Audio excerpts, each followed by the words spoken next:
didn't know what hunter and gather could necessarily become. Oh my god, mayo is made up of 70+% oil, and it's all seed oils. Why are their products not great? Yeah, so... That is an understatement, by the way.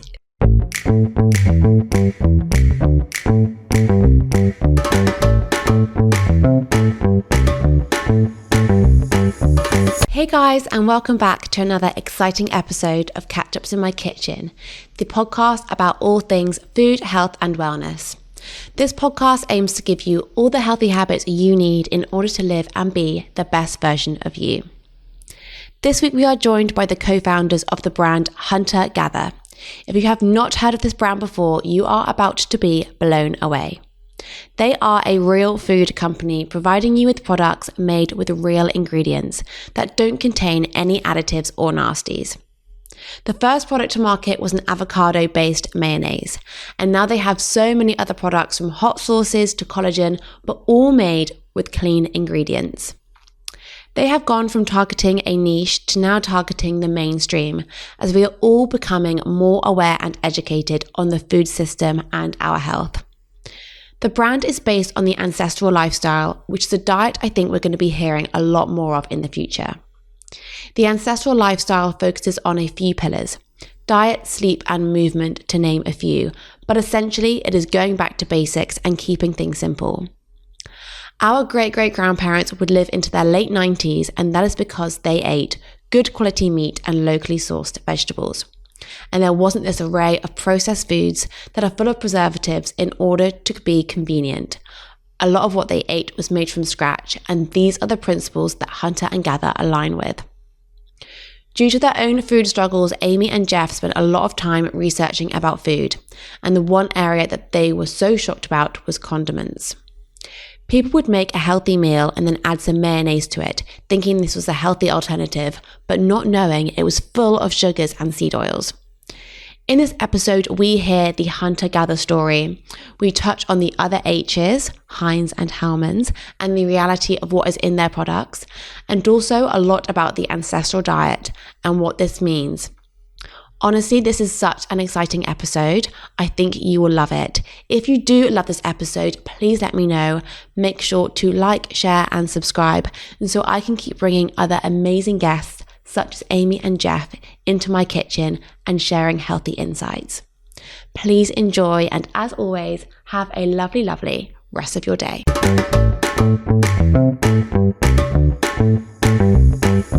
Jeff and Amy, welcome to my kitchen. How are you? Amazing, thank you so much for having us. We're excited to be here. I'm so excited to have you guys here. Right, we have a elevator pitch to kick things off. Do you mind giving me a really quick elevator pitch, who you are, what you do?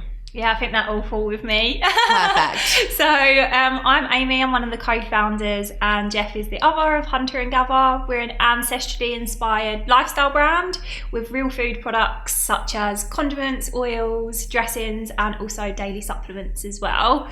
Everything that we do is free from refined sugar, grains, and inflammatory seed oils. Amazing. This is like a lot of what you just covered is like a hot topic right now, but I know you guys have been talking about this for a while, which we're going to get onto in a minute, but it's so great to have like I'd say you guys are now like a mainstream brand. I mean, which might sound crazy to you guys, but I would consider you guys that, which is so great to have a mainstream brand doing such great, clean products, because it is hard nowadays to find things that are clean. Like on the front, it might say healthy this, healthy that, and then you turn it over and you're like, wait, what? So we'll get into that in more detail in a minute, but we have a quick fire round about all things food. So, cook in or eat out? Cook in. Cook in. Okay. Do we have to answer at the same time? You can try. What is your favourite restaurant in London? Beast. Okay, good one. Mine was a bit slow there. Flatiron. They do beef tallow chips, which I love. But all-time favourite restaurant is actually outside of London in Ilfracombe. Amazing. Antidote it's called now. It used to be called Gendarmerie. Amazing. Okay. What is your go-to Deliveroo? We don't get Deliveroo. Fine. You know what? I love it when people say either I don't do Deliveroo or we don't have it around us. So that's great. Yeah. What is your go-to cuisine? Oh, French. French for you? I'd probably go, I love Asian inspired. And you can swap out rice for like cauliflower rice, for example. So a lot of people think, oh, you can't have that if you're following more of an ancestral lifestyle, which I know we'll come on to, but you totally can. And I think I'm more drawn to those types of flavours. Hint, quick fire round. That's so good. What's your go-to fridge or cupboard staple that isn't like the basics? Coconut aminos. Oh, okay, good one. Buffalo mozzarella cheese. Nice. Okay, these are good. And lastly, what is your favourite dish to cook at home? Reverse seared ribeye steak. Nice. Yeah, I'd have to agree. Guys, these are good. These are good answers. Okay, I want to start from the beginning. And could you guys share a bit about your own personal food struggles before Hunter Gather? How you kind of dealt with food, where food kind of came in your life, and the struggles you may have had? Yeah, so Jeff and I met as teenagers, and that's kind of where our journey together started. But before that, I was diagnosed celiac at 18 months old. So as soon as I was on solid foods, you know, the traditional baby rusks and things like that, massively bad reactions, so severe. I kind of had like a pot belly, really devoid of nutrients because I wasn't able to absorb them. Malnourishment, right? Yeah, real malnourishment. So really severe for me. So it was really early. And back then, this was before, if you think, there was no allergens on back of foods, there was no gluten-free aisle. Gluten-free wasn't really a thing at all. You sound really old. I mean, it was, but what, it is 30 years ago. It has changed. Now. It was a pivotal moment when things changed. Yeah. But it was before that, like, it was bad. Like, I was dairy free for like 18 years now. And even then I remember being like, now what? Like, I think it was Alpro soy milk and that was it. Yeah, I was a weird kid at school Yeah. at that point.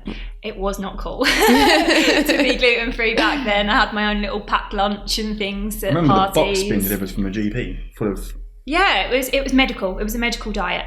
It was the only way to be better and to be the best version of myself was through food. So as I said, there was no allergens on the back of food, so I had to know what was in things. It wouldn't tell me if there was gluten on the packet, so you literally had to have an understanding of how the food was produced. And I used to have what I called the celiac Bible. It was like a little book that guided you. So food was always, for me, a fuel that could impact my health. So I had that awareness, and I had an awareness of looking at ingredients from the beginning of when I could read. And I did see that change over time with the quality of the foods decrease over the years. Even the gluten-free products coming into the market, yes, they were gluten-free, but they were loaded with poor quality fats, sugars for flavour, for example. And it felt like to me people were missing the aspect of if you cook real ingredients, if you have vegetables, meat, and you're cooking fresh, then you know what's in it. So that was with me from a young age. Jeff and I met as teenagers, and you went on your own kind of journey of health and wellness. Yeah, but prior to us meeting, I was a typically sick child, like asthma, eczema, GI distress, acne in my teen years, which I still suffer with some now. But I was that kid that had 5 Weetabix with normal milk, sugar on top, and some banana to make it healthy. That was my staple breakfast as a teenager and a kid. Yeah. And it was only when I got to 14, 15, 16 that I started to realise and got into going to the gym, for instance, and other influences were hey, you might not want to be consuming that sort of thing. But the real turning point for me was in 2012 when I started to train for a half marathon, the Amsterdam half marathon. And obviously, Amy's interaction with food helped to enlighten how our bodies work with certain ingredients and certain allergens, etc. But I went to see a Team GB physio. I wasn't in Team GB, by the way, but I went to see a physio called Phil Sadler, and he started to ask me about what I was eating. I said, "Hey, Phil, I'm here to sort my knee out, not to have a consultation about diet." And he said, "No, what you're eating really goes into your body's inflammatory state." And for some reason, as a 21-year-old who was studying building surveying at the time and training for a half marathon, I went home and checked out the video that he suggested to watch on YouTube. And it was by an investigative journalist called Gary Torbs. He's most famous for the book Good Calories, Bad Calories. And he just launched a new book called Why We Get Fat.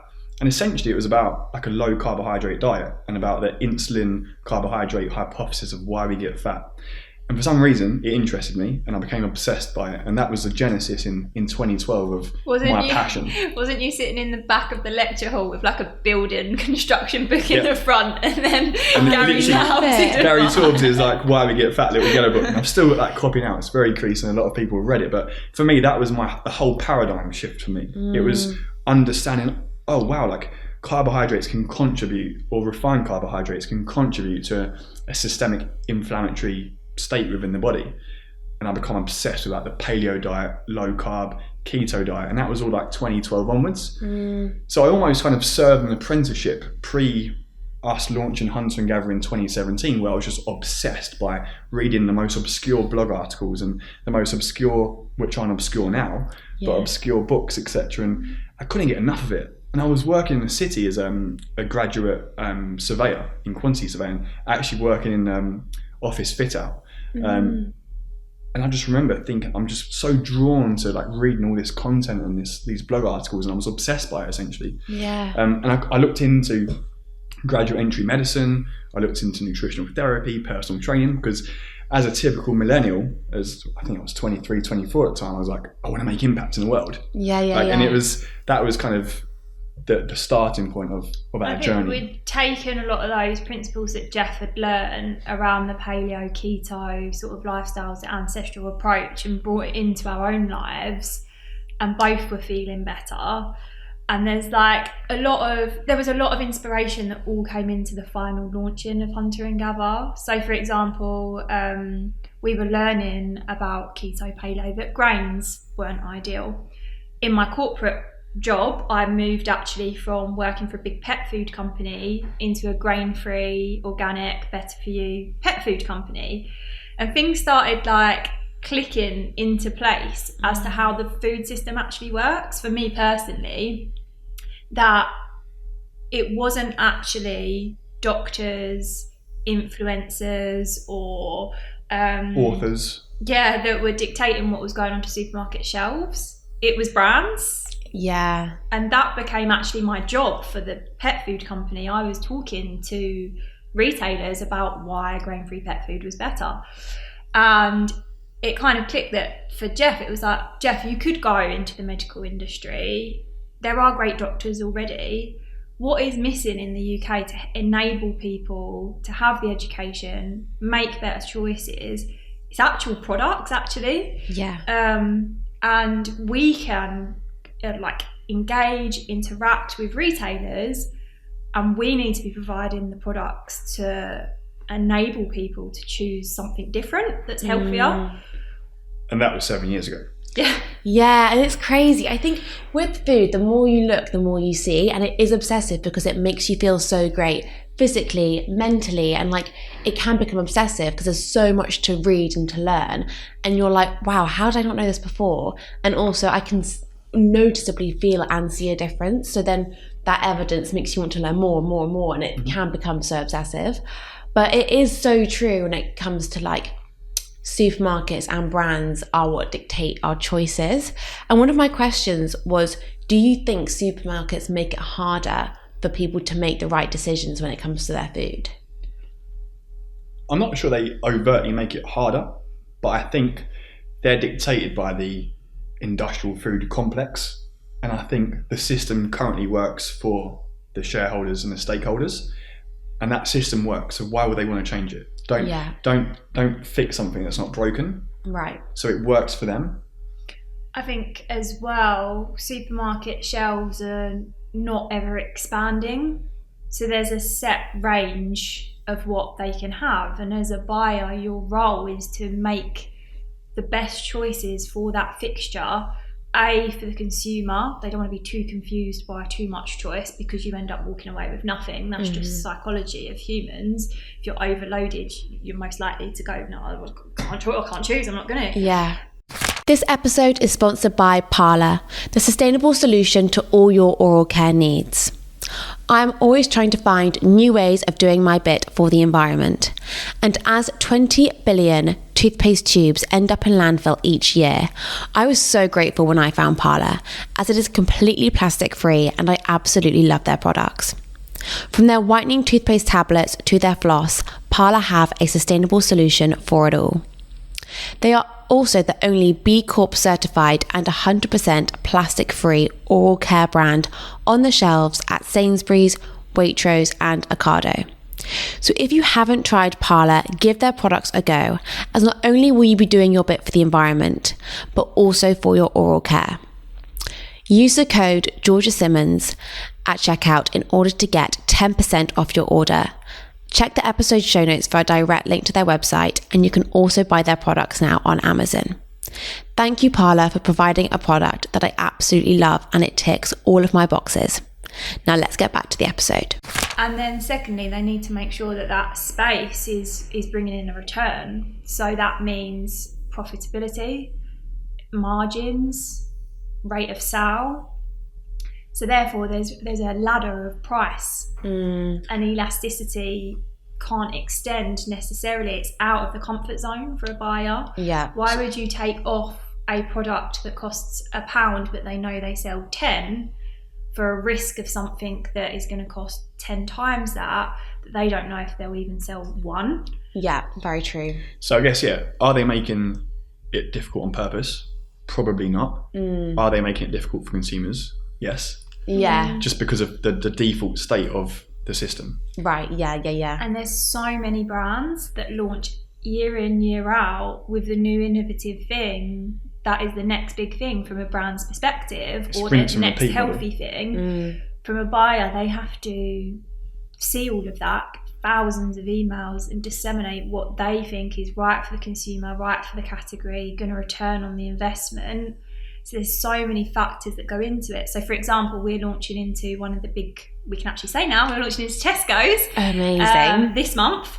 And that's taken 4 or 5 years of showcasing to the buyer that we have consumers that want the product, and that the health journey has also moved on internally. So the retailers have a health agenda now that maybe wasn't on the cards 5 years ago. Yeah, that makes a lot of sense. There's also no agenda around diversity and supporting female-led businesses, B Corp businesses. So everything is in timing. It's not just you've got a healthier product, you're going to be in a supermarket.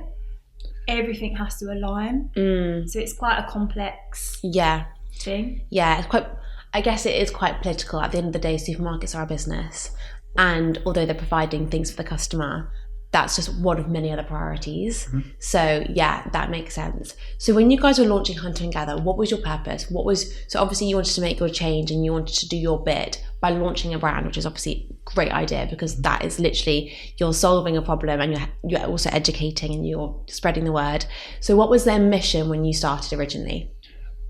I mean, from my own selfish point of view, I saw the initial business and products as a vehicle for the message and the mission and the values of essentially enabling people to be the best versions of themselves. As you've said, we've said it in the past so many times. It wasn't about, hey, how can we make great margins? It was like, how can we make the best product possible that attracts consumers for the best price possible, but that acts as the vehicle for all these different elements that we can talk about. That can almost be the protest on the shelf in a supermarket, in a shop, that says, look, this is how it should be. That next to it is totally wrong. Yeah, completely. Yeah, we didn't know what Hunter and Gather could necessarily become. It was very organic. We were both still working at the time. A healthy dose of naivety and ignorance. That's essential though, isn't it? Otherwise, if you knew the mountain you're about to climb, don't know if you'd necessarily embark on the journey. And quite selfishly, we'd love to say that we had an amazing business plan. We knew exactly how many customers there were at that time. We had no clue. There was like one keto Facebook group at that time, and we just created products that we wanted. And it sounds like our customers. We literally created the first product for ourselves. I love that. And what was the first product? An avocado mayo. So the recipe is still the 4 ingredients that we started with. So it's an avocado based mayo classic. and we were very fortunate that we found a manufacturer that from the beginning. We looked at making it at home, didn't we? I think they invited us in because they was intrigued and almost humoured us. So it was like, hey guys, we want to produce this mayonnaise with only 4 ingredients. So typically you have like 7+ ingredients. Well, the big names are 11, 12 ingredients. The other H's. The other H's. The other H's. Oh, we'll get onto those in a minute. H's. Exciting. But essentially, yeah, they invited us in and we said, hey, like, we think this is possible. It's been kind of been done elsewhere, like in the US, for instance. We took inspiration and could see there was a pathway there. And it was so funny. We launched in October 2017, and by November 2017, the following month, we'd won an award at Food Matters Live for Innovative Better For You Products of the Year. And we just thought the irony was so funny. It's like 4 ingredients. Like, what's so It's actually ancestral. It's like not innovative at all. But the food system had gone so far the other way. Like we beat brands like Danone to that award. And it was just remarkable to us. It was just so funny that it's like 4 ingredients. I'm not even sure why we thought we would even have a chance, but we obviously did.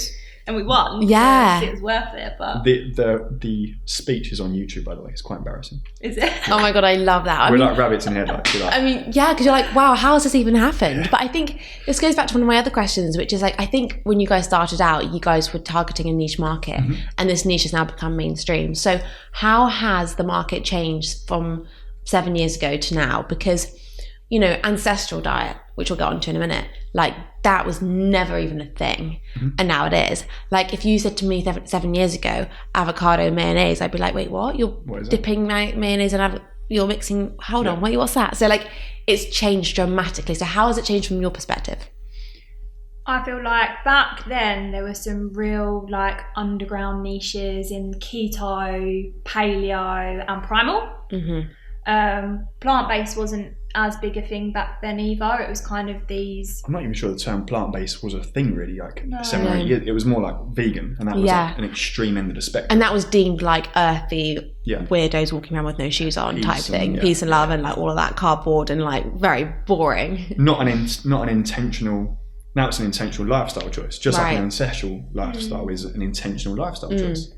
But what I found back then personally was that it was quite rigid. So you could be in the keto groups if you were keto.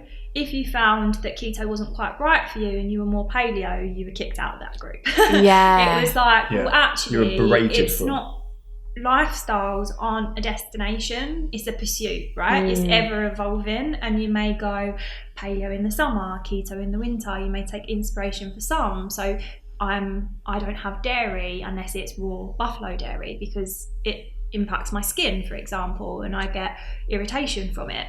So a keto lifestyle with lots of cheese and cream and dairy doesn't work for me, whereas more of a paleo approach but higher fat does. Yeah. So it's actually more ancestral. So I think what's happened is like real fixed lifestyles have maybe changed into more understanding of the philosophies and adapting it to yourself. Yeah. And what works for you. It might sound controversial, but I think before, like, it was quite dogmatic, it was quite ideological, it was quite masculine, it was quite like CrossFit oriented, keto, paleo, caveman diet. Whereas now I think it's a lot more accessible. It's, if you say the word paleo or keto or primal, it sounds quite faddish, whereas ancestral is a lot more acceptable, it's a lot more embracing, it's a lot more accessible. And I think the general consumer is a lot more intentional with their decisions. I think they're a lot more aware of what goes into ultra processed food. Like UPF was never a phrase before. Certain authors have popularized it in recent years. Before it's called junk food, but now it's called UPF, like it's a new thing. But ultimately I think there's a lot more awareness around that. I think there's a shift away from just obsessing about calories. There's a shift to like thinking about nutrients and the nutrient density of foods.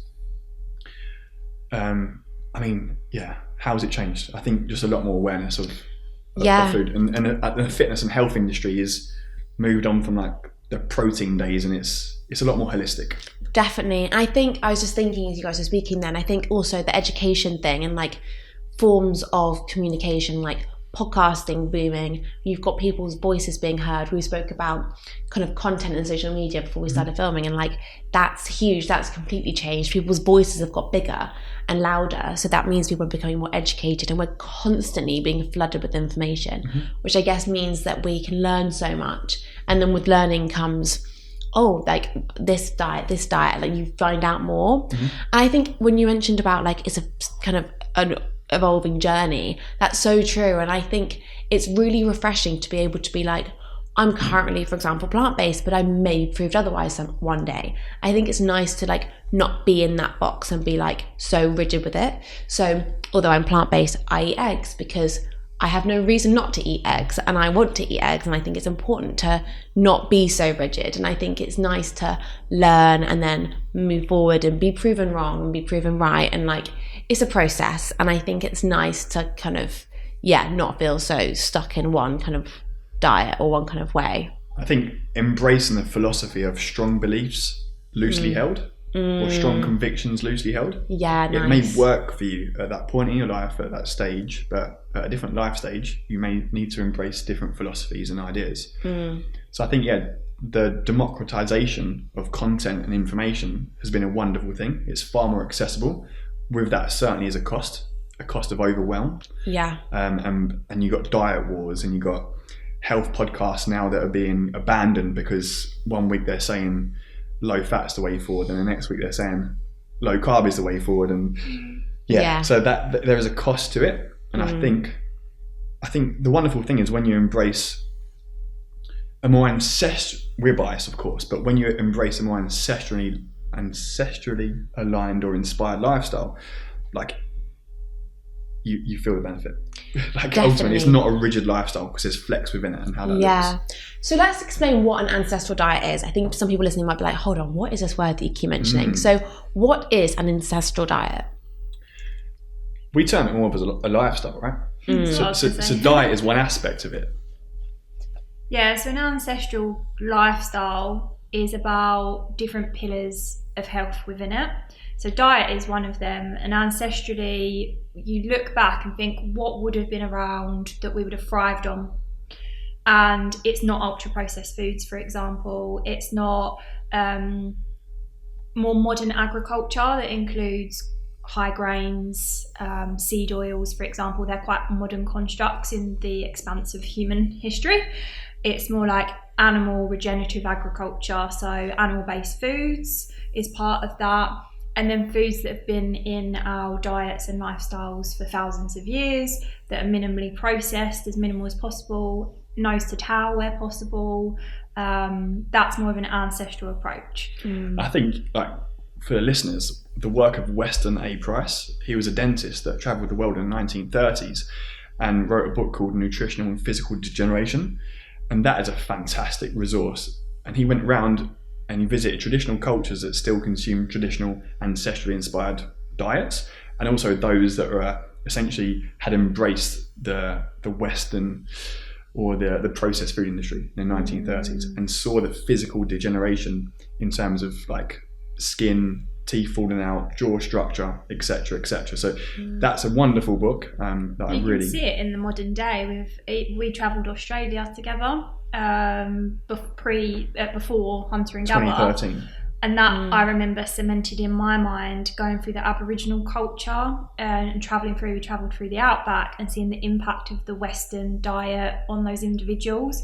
We thought we'd missed some kind of war in history classes because there was people walking around with missing limbs that were quite young. It was due to diabetes, lack of treatment, lack of knowledge, education, that they were having amputations. And that's because the Aboriginal culture have had such an influx of these cheaper, ambient type processed foods, versus going out and hunting on the land, etc., and gathering on the land. But they were hunter-gatherers until like 200 years ago. Yeah. So like they've not been exposed to agriculture. Agriculture's been around for, we think, 10,000 years in the terms of like human evolution. So if you think of human evolution as like on a 12-hour clock face, seed oils have been around for about 14 seconds in a 12-hour period, and agriculture's been around for about a minute. Yeah. So when you think about it in that regard, it's quite staggering that our bodies and physiology and biology hasn't really caught up with what we're consuming. So that kind of encapsulates what an ancestral and an ancestrally inspired diet is. Yeah. But the lifestyle element. Yeah, the other parts of it are getting good sleep. So we've got such an abundance of technology now that we're getting lots of blue light. We're staying on our phones really late. We're scrolling. We're maybe not connected to the earth as much as we would have been. So that impacts things like sleep quality. We're having caffeine later in the day. And although you might be getting sleep, what is the quality of it? And also the length of it as well. There's community. So again, we're isolated, working from home. We don't have the sense of community that maybe we once would have. Everyone's so connected via social media, yet so disconnected at the same time. Yeah, God, that's huge. That's a big one. There's things like positive and negative stressors. So you've got things like ice bathing. Technically, it's a stressor, A hormetic stressor. but it's taken us out of a small range window. If you think we have aircon in the summer, we have heating in the winter, our bodies wouldn't have had that ancestrally. So we're getting into this bubble of comfort. That Circle of comfort. Yeah, it isn't necessarily a positive thing. So saunas goes one way, ice baths another. Movement. Yep, you can cover movement. Well, yeah, movement. So like, Is what it says on the tin. well, kind of. But then, like, is the 5 a.m. CrossFit class conducive to a healthy lifestyle? Is going to the gym at 9:30 at night under blue lights, undertaking chronic aerobic activity conducive to good health? Probably not. Yeah. So it's how can we move a lot frequently, lift heavy things every now and then, sprint every now and then, but we get kind of locked into this cycle of I must run based on this training plan, and we become so structured and rigid in the way we live rather than actually listening to our bodies. We become so disconnected to our human intuition. Yeah, it's so true. It's really hard to find the balance though. I think firstly, when I kind of think about ancestral, I kind of think like back in time, back to basics, like what our great-great-grandparents would have done and how they lived to 100, and like they're eating potatoes that they grew in the garden, and they ate the chicken that the neighbour had and the eggs from their cousin, and like all of that kind of stuff. And I think that's so nice, and it's all that kind of nutrients from the soil. And like I'm a big one on like eating like vegetables that are in season, and like using odd box, and like trying to do all those kind of things to kind of eat right and better. But I think, you know, we're sat here in London, it's a Thursday, people are running around, you might have like 9 a.m. meeting here and this and that and after work drinks and and it's like, how can we tick all the boxes? How can we go to the gym but work, but not go to the gym when it's, you know, dark, but then get our sleep, but then eat right? It's really difficult. And I mentioned that my friend has gone more ancestral with her diet, but then she was voice noting me yesterday and was like, oh, I haven't eaten yet today, I haven't had a chance, and like everything I go to look at, I can't eat because she's being really rigid with it, which is really great for her. But I was like, that's not right. Like, I guess processed food came because of convenience, and it's like, how do we find that balance? It is very, very like difficult to find. So what do you guys think about that? This episode is sponsored by Access Biotics, a groundbreaking natural food supplement which uses 4 billion live bacteria, which specifically helps support skin health through the gut microbiome. I have always had pretty good skin and take a lot of care in the products I use and my skincare routine, but I've always suffered from psoriasis, and recently I have had a rash on my chin which I can't seem to get rid of. I have therefore been taking Access Biotics in order to help with this, as the ingredients specifically help with psoriasis and other skin conditions, and I'm already noticing a difference. Since speaking to the Access Biotics team, I have heard that 2 in 100 people in the UK also suffer with psoriasis, which is a crazy statistic that I was not aware of. Therefore, if you are tired of trying different products and want something that actually works in order to support your gut microbiome and benefit your skin, give Access Biotics a go. You can buy their 28-day supply directly from their website at www.accessbiotics.com, and you can receive 10% off if you use the code CATCHUPS. Have it with some warm water on an empty stomach in the morning and you'll notice a world of difference. Now let's get back to the episode. It's a conundrum, but I think that is a very small portion of society. Like in real terms, a small portion of society lives that lifestyle. Whereas you've got children that don't live that lifestyle. You've got people later in life who don't live that lifestyle. So for them, it's simpler. But for someone in that particular scenario, I was that person working in London. So was Amy. Preparation is key. Yeah. Understanding is key. Not stressing too much about the small details is key. Going back to brilliant basics. And interestingly, there are ancestral inspired hacks for the modern human. So things like wearing blue light blockers, just a pair of glasses, it's quite a simple thing. But if you do that of an evening, you're helping with your circadian rhythm. You can sleep better. There's brands like Hunter and Gather that can help with your food. There's earthing, grounding mats that you can have. And then it's ensuring that you set priorities. So I'm trying to do it a lot more now. Have my morning cup of whatever, tea or water with electrolytes out in the garden. It's very easy to sit by the TV, and actually you're not necessarily always... if you take away devices and stuff like that first thing, it can be surprising how much time you have, but it's so easy to be drawn into that. Yeah, especially when your phone wakes you up. That's my issue. Yeah, so like for us, no phones in the bedroom. That's good. Our phones do wake us up. Yours does in particular. Yeah, set it as an alarm. Yeah. My circadian rhythm is so drilled in that I'll wake up at like 5:30 every day without any alarm. It's pretty wild. Oh my God, I'm so scared that I don't trust my body. Yeah. I do wake up anyway. Yeah. But I'm like, but what if I don't? So I always have to have that alarm on just in case. Yeah, I do too. It's a control thing maybe. But what sets that is then getting outside and prioritising morning light. Like literally as soon as I get up, we've got 2 dogs, straight out onto the grass, and that morning light is so key. Yeah. So at night time, I'm an absolute pain in the backside because I'll fall asleep at like 8:30, 9 o'clock. Yeah. Because my body is so trained in the morning. I've got that release of cortisol, etc. And then at night time, I've got melatonin that sets in. It's like, I feel tired. Yeah. So I'm so aligned. Yeah. I think also in terms of like how to balance everything, I guess I was just thinking maybe it's quite good to think about it not as in how to have the perfect day, but maybe have the perfect month, like balance, you know, every day you can't always have the best meal, the best sleep, the best workout, the best, but throughout your week you could probably get a really good workout in, obviously more than one hopefully, some really good night's sleep, some really good food, and like I think maybe looking at it on a weekly basis rather than a daily basis might be more manageable. We will strive for this thing called balance, and we try to do it every day, but just like a pendulum swings from one side to the other, like it should be looked at over a longer time horizon. So when you look at balance hour to hour, day to day, it becomes far too stressful. And that's counterintuitive to these kind of lifestyle factors that we're trying to bring in to have a positive outcome. It has a negative outcome. And there's no perfect. Nice. Like, as I say, it's different for everyone.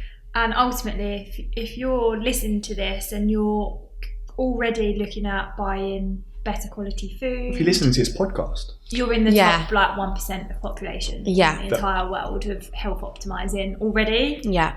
So like we're just adding cherries on top of a cake here. grain-free cake. But you already compared to the vast majority of people that don't even necessarily know that sugar impacts the way you feel. There's still people in that realm that just have no idea that like food impacts the way you feel. So there's so many levels of spectrum. But yeah, don't hold yourself to perfection because you can actually end up being like, I just can't do it. Yeah, it's true. And like you want to find like your sustainable method rather than trying to go to the extreme and then like falling off the bandwagon. Let's touch on seed oils. So seed oils is probably one that if people don't know, they keep thinking, why is everyone talking about seed oils? Like, what is seed oils? So can you touch on what seed oils are and why they're not great? Should I do what they are and you do why they're not great? The hotly debated topic of seed oils. Yeah. So it's really interesting because for us, we was aware of this at the beginning of Hunter and Gather. It's always been one of our kind of promises that all the products that we do is seed oil free. So seed oils, of what we term seed oils, is an oil such as sunflower, rapeseed oil, vegetable oils as well, We're not talking about fruit oils such as olive, avocado, coconut as well, that we're not counting them. It's seed oils are generally highly processed in most cases. So if you imagine like a small sunflower seed versus a soft avocado or an olive, it's quite hard to press that seed. So in the mass market, veg oils, seed oils, you'll see them in the supermarket. They're in like clear containers. Plastic. Often plastic, and they're like a yellowy kind of colour. So to get the oil out of the seed at the highest possible yield, you'll have things like hexane chemicals and solvents to help extract more of that oil. So historically, you could grind and cold press, but the yields are quite low. So for big food manufacturers to get the most yield and therefore the most profit, they would use these hexane chemicals. Right. It's then bleached, deodorized, and goes through a whole process of which there's residual solvents, etc. in those oils. They're also really they're used often in like restaurants for high heat cooking, like frying. Often, like literally always. Well, yeah, 99.9%. Fine. So like chips or fried chicken or just cooking anything. Anything. To be honest, sometimes you might get olive oil in some places, but most often it's. And is that a cost reason or is that a ease reason? Yeah, a cost reason, food guidelines reason, flawed science reason, lobbying of industry, kind of all of the above. Yeah. But shall I jump in there? Yeah, around the oxidizing and kind of why. Well, just the origins. So the origins is fascinating. Seed oils have been around for about 150 years. It was from Procter & Gamble. So there were two brother-in-laws. One was a candle maker, one was a soap maker. And they had cottonseed, an abundance of cottonseed. And they started to press it and extract and get this oil, cottonseed oil, which is the most ubiquitously used oil in the US. So that was kind of the genesis and origins of how seed oils came into our diet. And then you had the likes Wasn't it to replace, like from lamps, they used to use like whale fat. Yeah, whale fat, yeah. And then it was quite dangerous for people to go and kill. There was a lot of harpoon injuries. Yeah, of course, yeah. And it was a replacement for oil lamps, never for human consumption initially. I mean, the likes of Crisco then came into the... We've got a 10,000 word article on our website, so hunterandgatherfoods.com. You might want to put into show notes. Definitely. But we go through the whole origins of it and the health consequences and the correlation with chronic disease, etc. But yeah, really fascinating origins of where it come from. And like even rapeseed oil was used as an engineering lubricant up until the 1960s. But that is just depressing. The fact that was an engineering and now we're eating it. But then it was acutely toxic, which means if you consume it, it will kill you. The dose response of the toxins were huge. And it was hybridized to remove the uric acid down to a level that was no longer acutely toxic. Right. And that's called canola. And that was hybridized by the Canadians. So it stands for Canadian Low Acid Oil. So canola. And that's what we use now in the UK. If you go to the farms and you see the big yellow fields, that's rapeseed, and it's kind of everywhere. Yeah. So it's a monocrop. It's highly sprayed. People who live nearby have significant allergies to it and intolerances that's not really talked about. You suffer from that too, right? So yeah, there's so many kind of threads to put on here with seed oils. But in the 1960s, there was a chap called Ansel Keys who had a hypothesis that saturated fats were linked to heart disease. And there's something called the 7-country study. And there was actually over 20 countries in this study, but 13 of them were just kind of pushed to one side because it didn't fit the hypothesis. So Ansel Keys, American scientist, he was kind of a rock star of his time. He was on the front of Time magazine, etc. And there was a chap here in the UK called John Yudkin, from Imperial College London, who actually said, no, sugar's the industry. The sugar industry is the problem here, not fat. But the guy in the US essentially won the war of science. Saturated fat was demonized. So we had a whole industry that was lined up and ready to bring seed oils in, which are high in polyunsaturated fats and very low in saturated fats. And that essentially opened up a whole market for poofers or seed oils to come in and take over the food industry. Wow. Like before then, McDonald's, for instance, used beef tallow to fry its chips. In the 80s, it changed to seed oils. Wow. So it's quite a remarkable journey. And then the sugar industry also then managed to help create like low fat products, and an abundance of sugar was then used. And of course, correlation does not mean causation, but you can't have causation without correlation. And if you line the two up side by side in terms of chronic disease, metabolic syndrome, obesity, type 2 diabetes, cancer, etc., they've all massively increased alongside the consumption of seed oils. Yeah, so it's... And sugar, of course. Yeah. So that's a quick whistle-stop tour of all things seed oils. It is crazy. So what would you recommend being the best oil people should cook with at home? Yeah, so there is a choice, but saturated fats like tallow is a great one if you are an animal-based eater. If not, and you prefer to stay plant-based, then there's coconut oil, avocado oil as well.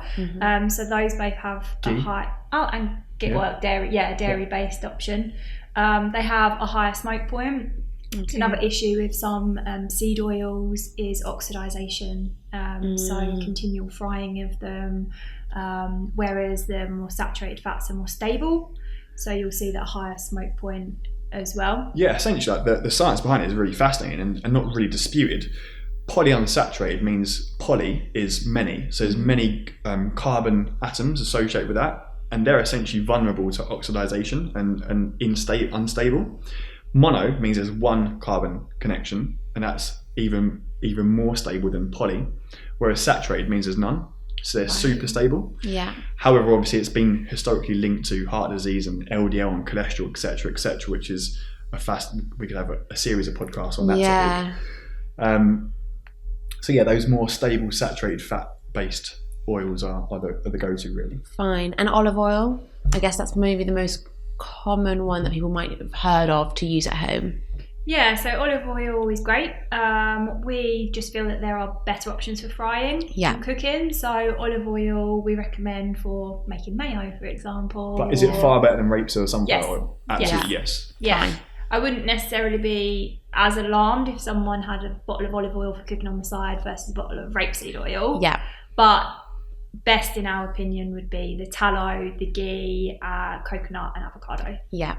Avocado from you guys is the one that I use a lot. And I didn't even know that was a thing.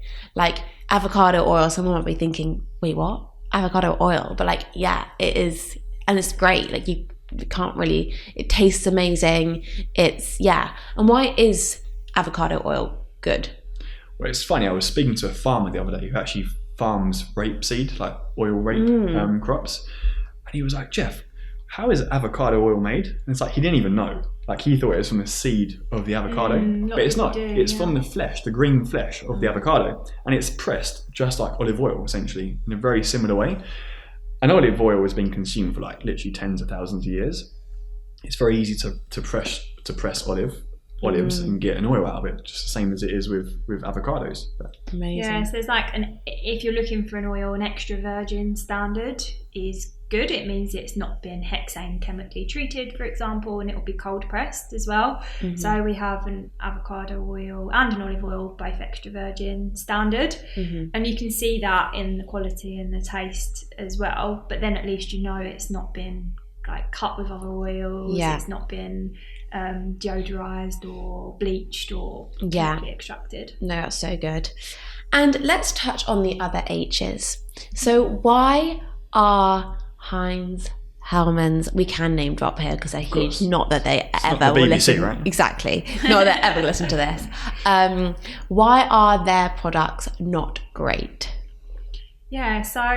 That is an understatement, by the way. Yeah, I'm trying to... Why are they absolutely terrible? Absolutely, yes. Yeah, why? Let's talk about it. So if we go back to like ancestral lifestyle, why did we start with a mayo, the first product? Yes. Because we felt that even as consumers that understood eating well, there was a big undoing with the condiments that are being added to real food as well, and flavour, and almost an assumption that, well, it's just the food, it's not the additions that you add.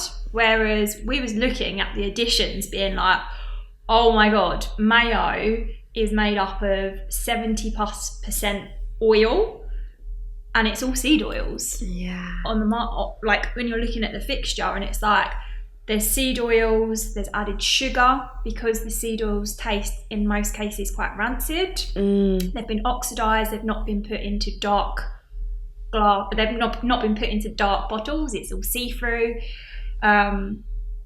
Also chemical preservatives, EDTA for one, which is a byproduct of formaldehyde production. Yeah. My God. It actually strips. It's used in the medical industry to help with chelation of exposure to lead, is it, or iron? Yeah, heavy God. metals. Isn't it depressing when you start looking into it all? You're like, But again, how is this even not right? Like, how we don't want does to this happen? scaremonger people. Like, we don't want to do that because that's not the case. But when you see how much like of these products people do consume, like the mayonnaise category in the UK is like £200 million plus category as a category. It's now the number one condiment of choice in the UK. It used to be ketchup. It's now actually moved to mayo, and it's got such penetration. It's like 98% or something.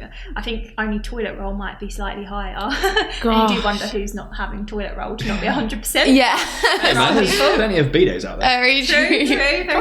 True. Come on. So mayonnaise is in a lot of people's homes, and to us it was like, okay, no matter if you're eating great, you don't realise what you're actually putting onto your food, because on the front of pack it says real mayo.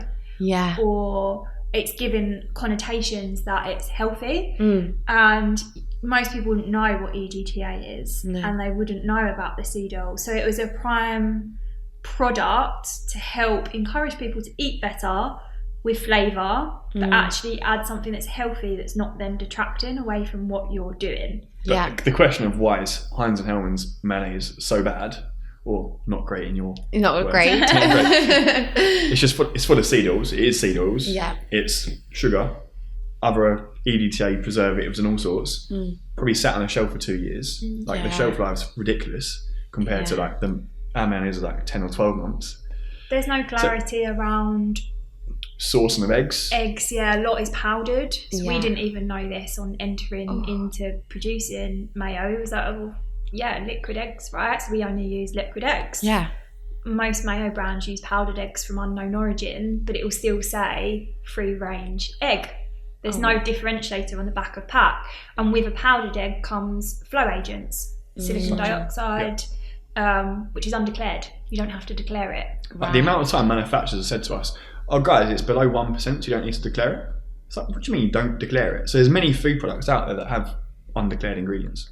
God, that is crazy. And you're right, like people don't think about health when they're picking a condiment. They just think, I need to grab my mayonnaise. Yeah, or I need to grab an innocent. It's going on my salad, it's going to be healthy. Yeah, exactly. And you're totally undoing. Yeah, I'm going to have some really lovely chicken that's free range. I'm going to spend X amount on that, and then I'm just going to get some mayo to put on top. It's like, wow, it's actually crazy when you think about that. Yeah. And is that your best selling product, do you think, your mayonnaise? So our mayo, it depends on the way you look at it in terms of units. Yes, it is, and I think it's going to be even more so now. We're obviously going into grocery. Yeah. But we have a good split across the business from the condiments and like supplements as well. Yeah. So yeah, I think just the whole portfolio is kind of growing. But you sound proper businessy right now. the portfolio. Products. So let's touch on supplements quickly, because actually this is something that you have some supplements that aren't maybe common in like comparison. Conventional. MCT powder, MCT oil is one of the ones that I think is great. Let's touch on that. Why is MCT so good, and what's so special about your MCT powders and oils? You want to say one? Yeah, can do. Sure. You're a huge MCT. Yeah, I do love the MCT. So MCT oil stands for medium chain triglycerides. It's a type of it's a fatty acid. So ours comes from coconut. You can get MCTs in dairy, like milk as well. So it comes from different sources. And from palm as well. Yep. So ours is organic coconut only. So it's from one ingredient. If you think of coconut oil in the conventional sense that you have on the side, it's solid at room temperature. That's because it's made up of different lengths of fat chains, medium chain fatty acids, long chain fatty acids, for and short example. chain too. Short chain. MCT just takes the medium chain fats from the coconut oil. So it goes through, there is a process, but it's a simple process to separate the parts. MCT is those medium chain fats, and those are linked with benefits such as brain health. It is rapidly converted into ketones by the liver, so it's a fuel for your brain. It's a different source of energy. Some people say gut health improvements as well, clarity of mind, which is great.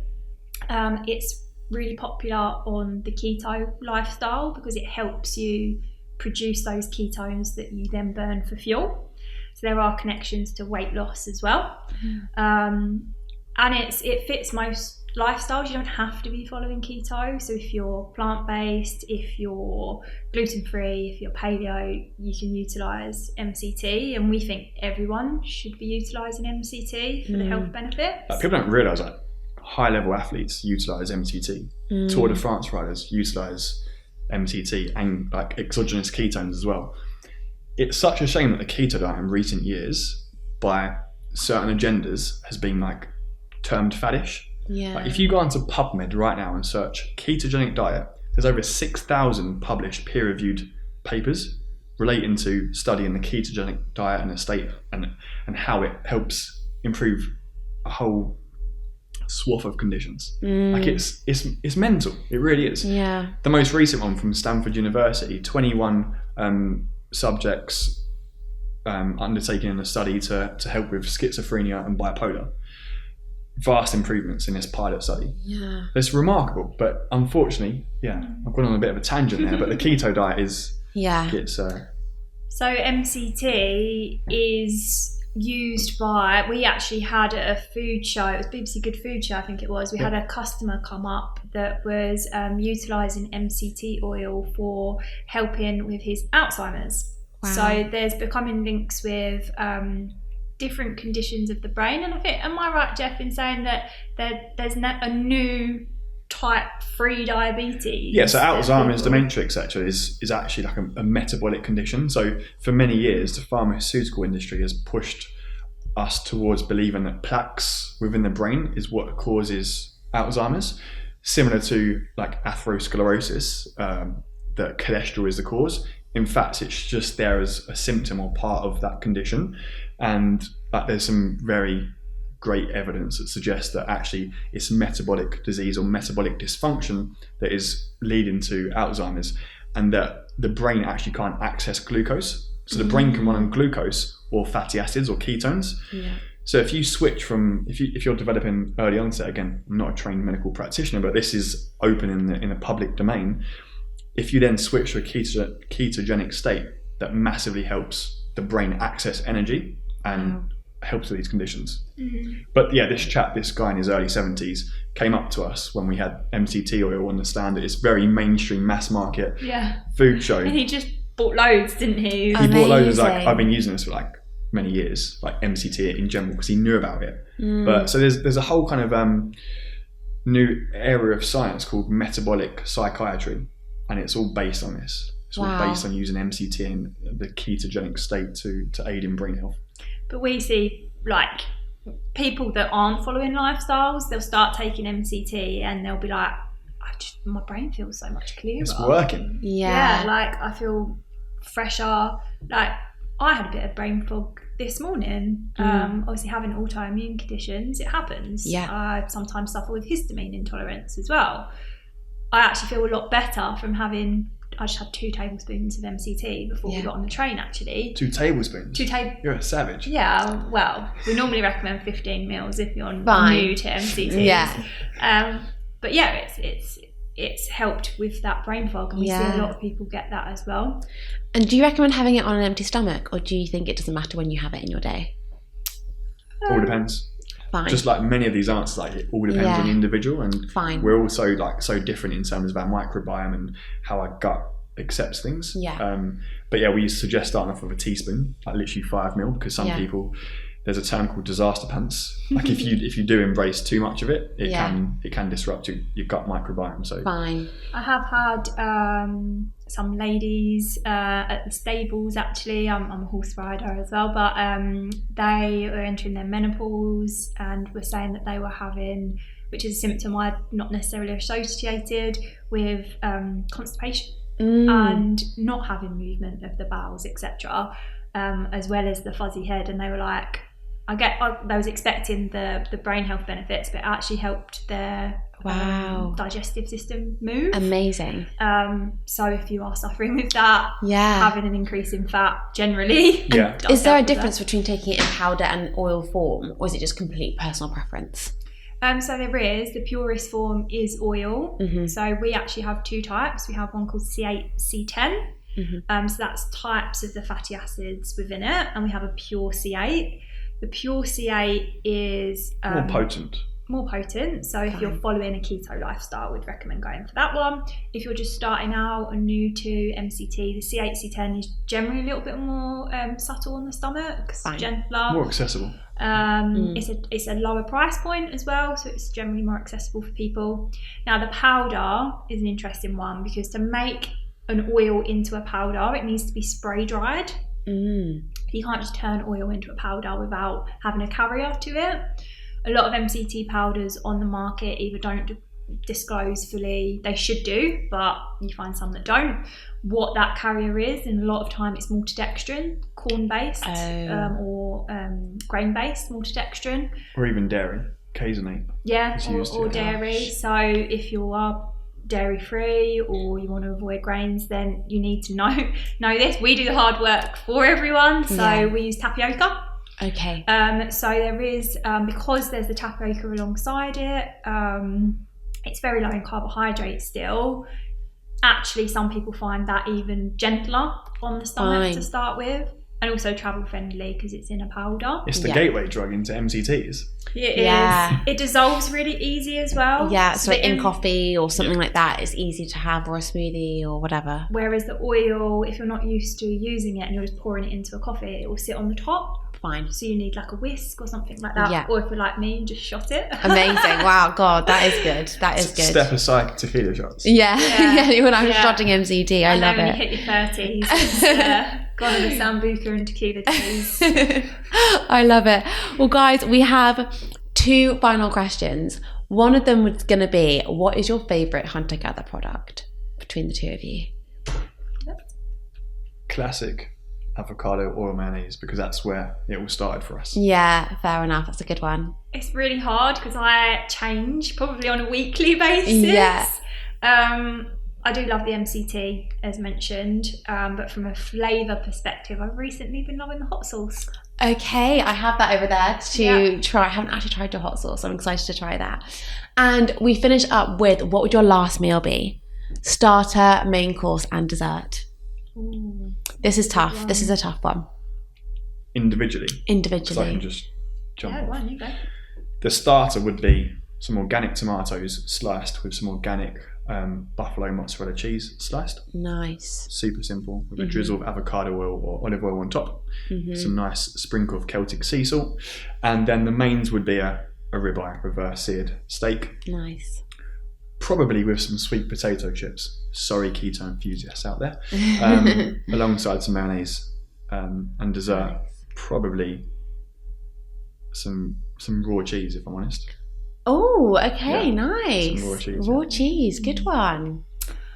I would say for starter, I'm a fan of scallops, interestingly. So I'd probably go for that with a cauliflower puree and bacon, like crispy bacon on the top. Nice. Yeah. And then for main, I would either go for cauliflower risotto. Ooh. I do like a steak though as well, so that's a tough one.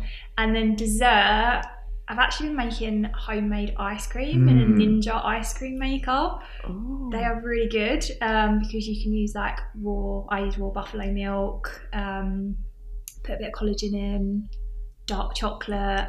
Oh, amazing. And I love ice cream. So Yeah, I love ice cream. yeah. Good one. Guys, thank you so much for coming on. I feel like there needs to be a part 2. I feel like I haven't even touched on so many other things, like liver and kidney capsules, collagen. Like, there's so much. You guys honestly do so many different products that are incredible. And I do feel like we're kind of entering a whole new era, I guess, of like people becoming more educated, checking back of pack, and like that's like your guys' bread and butter. Like, your back of pack is like heaven to read because it's just simple, easy, and yeah, there needs to be more brands out there like actually like creating products for the consumers that are actually really, really good and not full of rubbish and like saying they're healthy and they're not healthy, and like, yeah. So I love Hunter Gather. I think you guys are doing such a good job, and thank you so much for coming on. Thanks, Thank Georgia. you. It's been great.